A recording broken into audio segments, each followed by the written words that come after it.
Hello అండి, అందరికీ నమస్తే. ప్రస్తుతం మనతో పాటు TPCC spokes person Bhavani Reddy ఉన్నారు. ఆవిడతో మాట్లాడదాం. నమస్తే మేడం. నమస్తే మా మేడం, ఫస్ట్ రుణమాఫీ గురించి మాట్లాడే ముందు మొన్న కేటీఆర్ చేసిన వ్యాఖ్యల గురించి మీరు చెప్పాలి. ఏంటంటే అంటే తెలంగాణ లేడీస్ని అంటే మహిళల్ని కించపరిచేలాగా మాట్లాడారు అని చెప్పేసి మీరు అండ్ శోభరాణి గారు కూడా మాట్లాడారు. అయితే ఏమంటారు మీరు?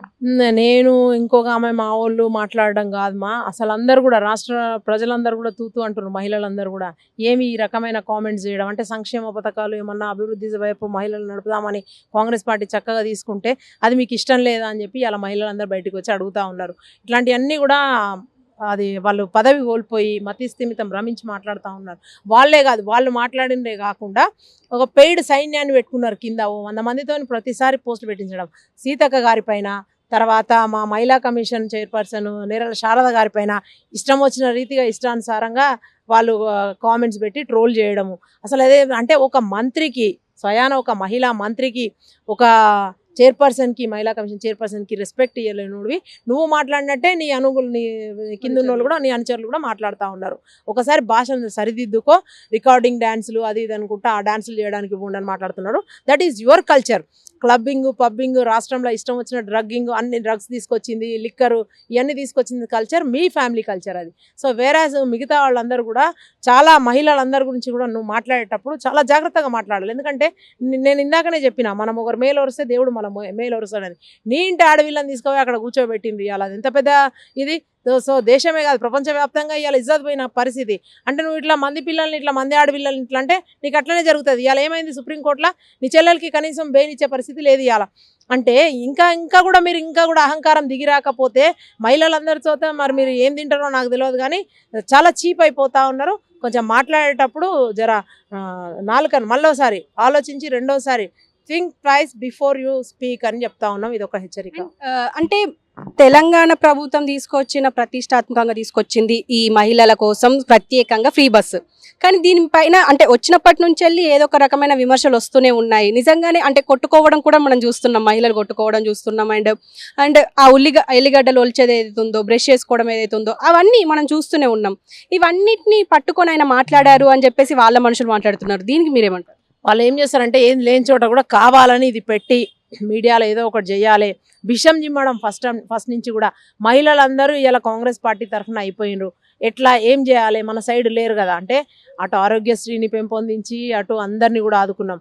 రైతు రుణమాఫీ చేసి రైతులను మా పక్షంగా ఉద్యోగాలు ఇచ్చి పిల్లలందరూ కూడా ఇలా కాంగ్రెస్ వైపు చూస్తున్నారు. ఇంకా ఉన్న మహిళలు కూడా వీళ్ళు ఇట్లా ఇచ్చి ఇలా 500కు సిలిండర్ ఇచ్చి 200 యూనిట్ల వరకు ఎలక్ట్రిసిటీ ఫ్రీ ఇచ్చి ఉచిత బస్ ప్రయాణం ఇచ్చి ఇవన్నీ చేయబడుతుంది. మహిళలను ఆర్థికంగా వీళ్ళు మంచిగా స్వావలంబన ఇచ్చుకుంటూ ముందుకు ఆర్థికంగా అభివృద్ధి దిశగా తీసుకెళ్తున్నారు. ఇక ఏం చేయాలని అర్థం కాక అక్కసు వెళ్ళగక్కడమే ఇది.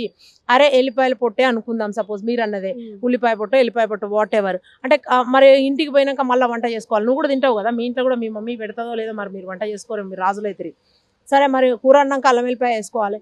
టైం అయిపోతుంది, మరి పిల్లలు ఉంటారు, తీసిందేమో ఖాళీ కూర్చున్నాం. మీరే అంటారు ఖాళీ బస్సులు అంటారు. మళ్ళీ సైడ్ అంటారు మీరు ఆక్యుపెన్సీ రేషియో పెరిగింది, బస్సులు కిక్కిరిసిపోతున్నాయి, మహిళలు కొట్టుకుంటారు, బస్సులు పెంచాలంటారు.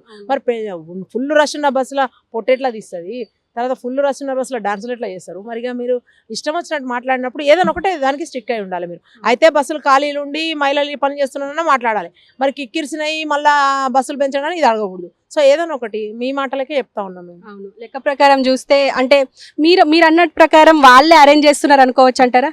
డెఫినెట్గా ఇప్పుడు వాళ్ళు ఏదైనా చేద్దాము బురద చల్దాము, మేమేమో ఎంతసేపు అభివృద్ధి సంక్షేమం దిశగా మేము ఆలోచన చేస్తూ ఉద్యోగ కల్పన చేయాలని చెప్పి గడిచిన ఈ 6-7 నెలలనే గౌరవ ముఖ్యమంత్రి గారు స్వయంగా ఆయన్ని స్విట్జర్లాండ్ తర్వాత మొన్న అమెరికా వెళ్ళి ఒకసారి 41,000 కోట్ల పెట్టుబడులు, తర్వాతసారి మళ్ళీ 30,000 పైచిలకు కోట్ల పెట్టుబడులు తీసుకొచ్చి 30,000 మంది ఉద్యోగాలకు ఇస్తే ఇదే వాళ్ళు ఉటంకిస్తూ ఏం చేయాలో అర్థం కాక అరే ఉద్యోగాలు నేను చెప్పిన కదా, యాజ్ ఐ సెడ్ ఉద్యోగాలు ఇవ్వబట్టి ఇటు ఈ పథకాలు కూడా అమలు చేయబట్టి ఇవాళ రైతుల రుణమాఫీ అయిపోతే ఇలా రైతులతో పాటు మనం బువ్వదిన ప్రతి ఒక్కరం కూడా రైతుకు ఆలోచించడం. ఇప్పుడు నేను రైతు బిడ్డను, మీరు కూడా ఏదో ఒక మూలాలు ఉంటాయి కదా. సో అన్నం అయితే తినాలి కదా. ఇప్పుడు మంటిల నుంచి అన్నం తీసే మహిమ నీకున్నది అని ఎంతోమంది గొప్ప కవులందరూ చెప్పిండ్రు కదా. ఆకు పచ్చ చందమామ నువ్వేలే నువ్వేలే అని. అంటే రైతును చందమామతో పోల్చిన ప్రజలు ఉన్నారు. వీళ్ళందరూ కూడా ఖచ్చితంగా రైతుకు కష్టం వచ్చిందంటే మొత్తం సమాజం ఒకటవుతుంది. రైతుకి ఇలా మేలు జరిగిందంటే అందరూ హర్షం వ్యక్తం చేస్తున్నారు. సో అందరూ కూడా కాంగ్రెస్ పార్టీ అట్లాంటిది పోతే మేమేం చేయాలనే బాధతోని చేస్తారు వాళ్ళు. అట్లాంటివన్నీ కూడా చేసి క్రియేట్ చేసి వాళ్ళకు ఒక మ్యానుఫ్యాక్చరింగ్ ఒక యూనిట్ ఉంది. చెప్తా ఇది మంచిగా అడిగిన మీరు, నేను చెప్పాల్సిన సందర్భం వచ్చింది. వీళ్ళు ఏం చేసిందంటే గతంలో సాంస్కృతిక సారథి అని ఉండే, అది ఏం చేయాలంటే ఆ సారథి మొదటి నుంచి రాజశేఖర రెడ్డి గారి పీరియడ్లోనైనా చంద్రబాబు నాయుడు గారి పీరియడ్లోనైనా ఆ కళాకారులు ఏం చేస్తారంటే ప్రభుత్వ పథకాలను ప్రజల్లోకి తీసుకెళ్లడానికి వాళ్ళు కాలికి గజ్జగట్టి ఊరూర్లో పోయి ప్రొజెక్టర్ వేసా లేకపోతే బహిరంగ వేదికల మీద కానీ వాళ్ళు ప్రచారం చేసేవాళ్ళు. అంటే ఒక మద్యపాన నిషేధం అమలు ఉన్నప్పుడు మద్యపానము జోలికి పోకండి, డౌరీ అబాలిషన్ అనుకోండి, మీరెవరు కూడా వరకట్నం నిషేధం, వరకట్నం తీసుకోకండి అని ఒక లాంటి అవేర్నెస్ క్రియేట్ చేయడానికి. ఇంకొకటి పర్యావరణం గురించి వచ్చినప్పుడు మీరు చెట్లను కొట్టద్దు, చెట్లు ప్రకృతి అందం మనకు అన్నిటి కూడా వర్షాలు సకాలంలో పడతాయి అది చెప్పడానికి. అట్లాంటి వాటికి ఇంకేదన్నా ఉంటే ప్రభుత్వ పథకాలు ఇది మీకు ఉంది మీరు ఇది తీసుకోండి, ఇది తర్వాత కాండోమ్స్ విషయమైనా ఏదైనా సరే హెల్త్ పరంగా విద్య కూడా చదువుకోవాలి, ఉన్నత విద్య అభ్యసించాలని. సో ఇట్లాంటి వాటికి వాడే వాళ్ళను ఇవాళ వాళ్ళ పార్టీ కార్యకలాపాలకు బహిరంగంగా వాళ్ళ సభలకు బీఆర్ఎస్ సభల మీద వాళ్ళ సాంస్కృతిక వాళ్ళ కళాకారులందరినీ వాడుకున్నాడు. అదే కాకుండా మన రాష్ట్రంలో ఇంకా ఒక ఐటీ కార్పొరేషన్ అనో ఐటీ సెల్లోనో ఒక టీ హబ్ అనో లేకపోతే డిజిటల్ డైరెక్టర్ అనో ఇట్లాంటి పొజిషన్లు ఉన్నాయి. అది ఎందుకంటే రాష్ట్ర ప్రయోజనాల కోసము, తర్వాత ఈ పిల్లలందరూ కూడా ఐటీ ఎంప్లాయీస్ కోసమో లేకపోతే కొత్తగా ఐటీ ఉద్యోగార్థుల కోసమో ఉద్యోగ కల్పన కోసం పనిచేయాల్సిన వాళ్ళు ఒక యూనిట్ పెట్టుకొని అక్కడ ఒక ప్రొడక్షన్ యూనిట్ పెట్టుకొని మేము అవన్నీ కూడా మా దగ్గర ఆధారాలు ఉన్నాయి, మాట్లాడలేక కాదు, అది పెట్టుకొని జీతాలేమో ప్రభుత్వ ఖజానాల నుంచి ఇచ్చుకుంటా వాళ్ళ సొంత పనులకి ఈ వాట్సాప్ యూనివర్సిటీ, ఈ పెయిడ్ యూనివర్సిటీలు, ఈ ట్విట్టర్లు, ఈ మన్ను మశానం వాటికి వాడుతూ ఉన్నారు. మేము ఇవన్నీ కూడా మీరు ఏం చేసినా సరే వీ డోంట్ కేర్.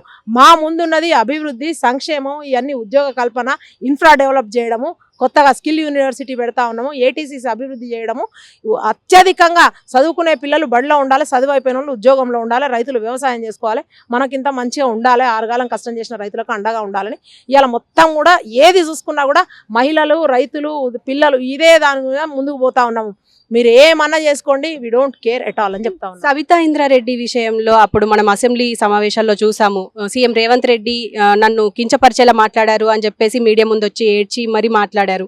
అంటే ఇప్పుడు ఈ ఇష్యూ మీద మాట్లాడట్లేదు, దీని గురించి మీరేమంటారు? అంతకుముందు కూడా తను సభల వాళ్ళు సీతక్కని ఎట్లా టార్గెట్ చేసిండ్రు, కొండా సురేఖ గారిని ఏమన్నారు, రేవంత్ రెడ్డి గారిని ముఖ్యమంత్రి గారిని కూడా వాళ్ళు ఇష్టం వచ్చినట్టు బాడీ షేమింగ్ చేసుకుంటా మాట్లాడారు. మరి ఇవన్నీ కదా ఏమన్నారు, మీరు ఆ అక్కలను నమ్ముకుంటే మరి ఏం జరిగింది, నిజంగా కూడా అదే చేసిండ్రు కదా ఇప్పుడు. సో అట్లా అని చెప్పి మాట్లాడిన కాంటెక్స్ని మీరు వేరే రకంగా ఆమె అదే ఏం చేయడానికి లేదు, అట్లాంటి కామెంట్స్ కూడా ఏం చేయలేదు. రేవంత్ రెడ్డి గారు ఏమన్నా డ్రగ్స్ మాట్లాడినరా, పబ్స్ మాట్లాడినరా, లేకపోతే ఆమె ఏమన్నా చేస్తుందన్నారా, రికార్డ్ డాన్సులు చేయమన్నారా, ఏమీ అనలే కదా. అక్కలను నమ్ముకుంటే నీ కొంప ముంచుతారు అని చెప్పిండు, బరాబర్ అదే జరిగింది కదా, మరి మునిగింది కదా అని చెప్పి అదే దాన్ని పట్టుకొని మళ్ళీ మాకేం చెప్తలేరు అది ఇది అంటే మీరు మాట్లాడింది ఏంది, మేము మాట్లాడింది ఏంది. అక్కలు ఖచ్చితంగా రేవంత్ రెడ్డి గారు పిల్లలకైనా పెద్దవాళ్ళకైనా చాలా రెస్పెక్ట్ చేస్తారు. మీరు అనుచితంగా మాట్లాడతారు ఇవాళ రేవంత్ రెడ్డి గారి ఫ్యామిలీ గురించి, కానీ అక్కస్ వెళ్ళగక్కడం కుటుంబ సభ్యులు ఫారిన్ పోతున్నారు అంటారు. మరి నీ హరీష్ రావు ఇప్పుడు లాగులేసుకొని ఇక్కడ మన బీచ్లలో బాలీలు ఆడిలా తిరుగుతూ ఉన్నాడు. మేమేమన్నా అంటిమా అంటే పర్సనల్ లైఫ్ ఎవరికైనా ఉంటుంది, మాట్లాడేటప్పుడు సభా హక్కులను గౌరవాన్ని కాపాడాలని చెప్తూ ఉంటాము. నువ్వు మాట్లాడేటప్పుడు వేదిక మీద మాట్లాడి కేటీఆర్ ఇంకా సిగ్గు లేకుండా మహిళలను బహిరంగ వేదికల మీద మాట్లాడుతూ మళ్ళీ ఎక్స్లో ట్విట్టర్లో ఏం చెప్తాడంటే ఒకవేళ మీ మనోభావాలు హట్టుంటే అని చెప్తాడు. అట్లా కాదు, బయటికి వచ్చి క్షమాపణ చెప్పు, అయినాక కూడా నువ్వు క్షమాపణ చెప్పినప్పటికీ కూడా మహిళలు ఆలోచించుకుంటారు నేను క్షమించాలా లేదా అనేది. మరి రాబోయే రోజులలో మరి ముందు ముందు ఇకనైనా మీ ధోరణి మార్చుకుంటే ఏమన్నా బాగుంటుంది, బలమైన ప్రతిపక్షం మీరు మంచి పాత్ర పోషించండి అని చెప్తా ఉన్నాం. అండ్ ఇంకొక ఇష్యూ ఇవాళ మొదలైంది, అంటే రుణమాఫీ గురించి. రుణమాఫీ ఇంకా అవ్వలేదు మాకు అని చెప్పేసి రోడ్లపైకి వస్తున్నారు అని చెప్పేసి కొన్ని వార్తలు అయితే వీడియోస్ కూడా చూస్తున్నాం. దీని గురించి మీరేమంటారు? అంటే రుణమాఫీ 75% అయ్యింది అని చెప్పేసి మీ కాంగ్రెస్ నాయకులు అంటున్నారు. ఎగ్జాక్ట్లీ 22 lakhs పైన రైతులకు అయ్యింది, ఇంకొక 9 lakhs టెక్నికల్ ఇష్యూస్ వల్ల కాలేదు. వాళ్ళందరూ కూడా రోడ్ల మీదకి వచ్చి వీళ్ళు మంది మాటలు నమ్మి ఎటో పోతే ఏదో మళ్ళీ వచ్చేసరికి ఇల్లాగమైందట. అట్లా చేసుకోకండి, మీరు వెళ్ళి బ్యాంకులో మీకు బ్యాంకర్స్ అక్కడ గ్రీవెన్స్ సెల్ ఉంటుంది లేదా నోడల్ ఆఫీసర్ ఉంటాడు, వాళ్ళని కలవండి, ఆ తప్పులను సవరించుకునే దిశగా అది చేసుకోండి. 2 లక్షల పైన ఏమన్నా మీకు రుణం ఉంటే అది కట్టేయండి, ఎందుకంటే అది బ్యాంక్ రూలు, అది కడితే తప్ప ఈ 2 లక్షల రుణమాఫీ కాదు మీకు. అట్లాంటివి ఉన్న దగ్గర కాలేదు తప్ప మిగతా అన్ని చోట్ల అయినాయి. ఆ టెక్నికల్ సమస్యలన్నీ కూడా అధిగమించి ఈ నెలాఖరు లోపల సాధ్యమైనంత తొందరగా మిగతా అందరినీ కూడా రుణముక్తులను చేస్తాం, అర్హులందరినీ కూడా చెప్పడం జరిగింది. Thank you. అంటే ఇది మూడో విడత అన్నారు, ఇది మూడో విడత ఇదే లాస్ట్ అన్నారు, మరి ఇంకా వస్తాయి అంటారు ఖచ్చితంగా? మూడో విడత లాస్ట్ అంటే లాస్ట్ కాదమ్మా, అట్లా కాదు. మీరు కన్ఫ్యూజ్ అయ్యి ప్రజలను కూడా కన్ఫ్యూజ్ చేయకండి. నేను చెప్తాను, మూడో విడత అంటే ఆల్రెడీ ఆ 32.5 లక్షల మంది ఏవైతున్నారో రైతులు, వాళ్ళందరికీ అర్హులైన వాళ్ళందరికీ బ్యాంకర్ లిస్ట్ ఇచ్చిను, వాళ్ళందరికీ అయితే ఆ మూడో విడతలు కూడా అవన్నీ కూడా సవరించిన వాళ్ళందరికీ మొత్తం మంది అవుతుంది. వాళ్ళు ఎంత తొందరగా ఆ తప్పులన్నీ సవరించుకొని ముందుకు వస్తే అంత తొందరగా అయిపోతుంది, అందరికీ అవుతుంది అర్హులకు. మళ్ళీసారి కూడా అదే చెప్తా ఉన్నాము, తప్పకుండా రుణమాఫీ చేసి తీరుతాం.